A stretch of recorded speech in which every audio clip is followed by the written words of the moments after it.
नमस्कार। जाति दर्पण में आपका स्वागत है, जो भारत की विविध जातियों के समृद्ध इतिहास और विरासत के माध्यम से एक यात्रा है। आज हम पासी, पासवान तथा राजभर जाति की एक आकर्षक खोज पर निकल पड़े हैं। यह एक ऐसा समुदाय है जिसका अतीत बहुत पुराना है और हमारे देश के निर्माण में महत्वपूर्ण योगदान देता है। आइए पासी जाति के इतिहास में गहराई से जाएं और इसकी विजयों, संघर्षों और सांस्कृतिक विरासत को उजागर करें। पासी जाति की जड़ें प्राचीन भारत में है, जिसका उल्लेख ऋग्वेद और अन्य ऐतिहासिक ग्रंथों में मिलता है। वे किसानों, योद्धाओं और व्यापारियों का एक प्रमुख समुदाय थे, जो अपनी बहादुरी और व्यापारिक कौशल के लिए जाने जाते थे। पासी समुदाय की अपनी अनूठी सांस्कृतिक पहचान है।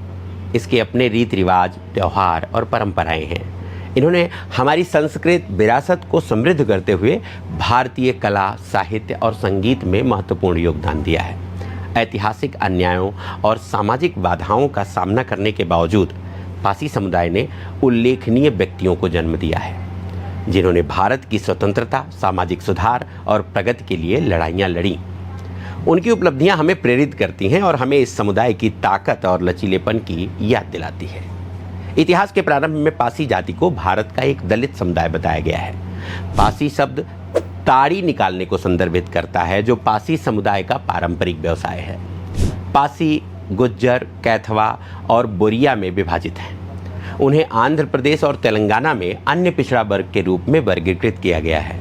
मूलतः इनका अधिवास उत्तर भारतीय राज्यों जैसे बिहार, उत्तर प्रदेश में है।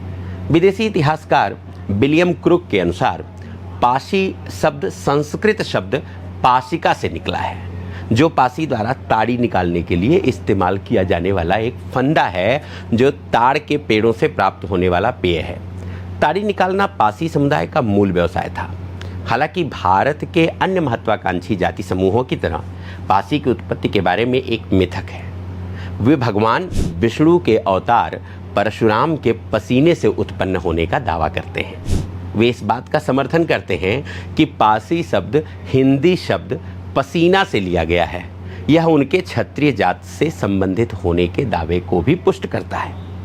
एक विदेशी फोटोग्राफर ने ब्रिटिश काल की एक तस्वीर के जरिए बताया था कि पासी शब्द फारसी के पासवां से निकला है, जिसका अर्थ है पहरेदार। कालांतर में यही पासी पासवान नाम में तब्दील हो गए।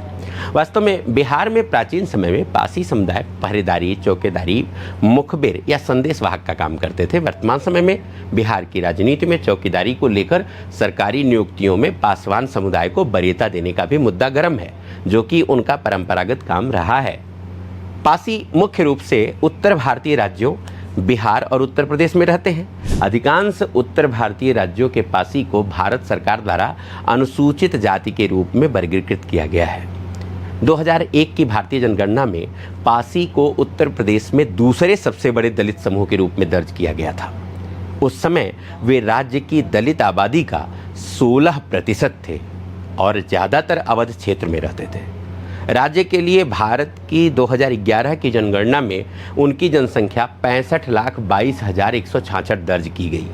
इस आंकड़े में तरमाली भी शामिल है। रामनारायण रावत बताते हैं कि किसान सभा आंदोलन में पासी समुदायों की भूमिका को पहले के इतिहासकारों ने कम करके आंका है। वह लिखते हैं कि पहले के विद्वानों ने पासी की भागीदारी को न्यूनतम, देर से आने वाले और राजनीतिक सक्रियता की तुलना में आपराधिक और दंगों की ओर अधिक झुकाव वाला माना था। वह कहते हैं कि पासी और जाटों की भागीदारी शुरू से ही महत्वपूर्ण थी। उनके अनुसार जमीन के मालिक होने के नाते पासी की चिंताएं अन्य सवर्ण समूहों की तरह ही थीं, न कि वे अलग थलग थे जैसा कि उन्हें कभी कभी चित्रित किया गया था। हाल ही में हिंदू राष्ट्रवादी राष्ट्रीय स्वयंसेवक संघ और सहयोगी भारतीय जनता पार्टी की चुनावी संभावनाओं को बढ़ाने के लिए पासी जाति के विभिन्न लोक नायकों को हिंदू प्रतीकों के रूप में अपनाने की कोशिश कर रहे हैं।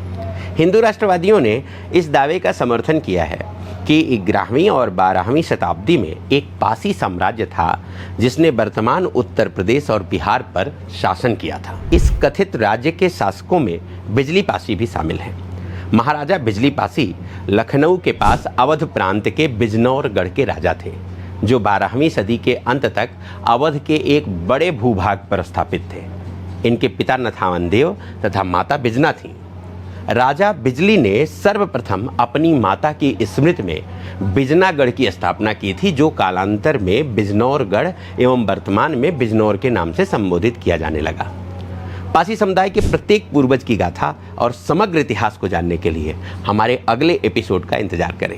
हम इस समुदाय का विस्तृत ब्यौरा आपके सामने लाएंगे, जिसके लिए हमारी टीम उत्तर प्रदेश तथा बिहार के हर उस स्थान पर जाएगी जहां पर पासी समुदाय के तार जुड़े हैं या उनकी जड़ें पहुंचती हैं। इसके लिए आप चैनल को सब्सक्राइब करें तथा बेल आइकन जरूर दबा दें ताकि आपको प्रोग्राम का नोटिफिकेशन सबसे पहले मिल सके। हाजिर होंगे अगले कार्यक्रम में लेकर पासी, पासवान और राजभर समुदाय का ऐतिहासिक दस्तावेज। तब तक मुझे यानी गौतम सिंह को दीजिए इजाज़त। रखिए अपना ख्याल और देखते रहिए अनादि टीवी। नमस्कार।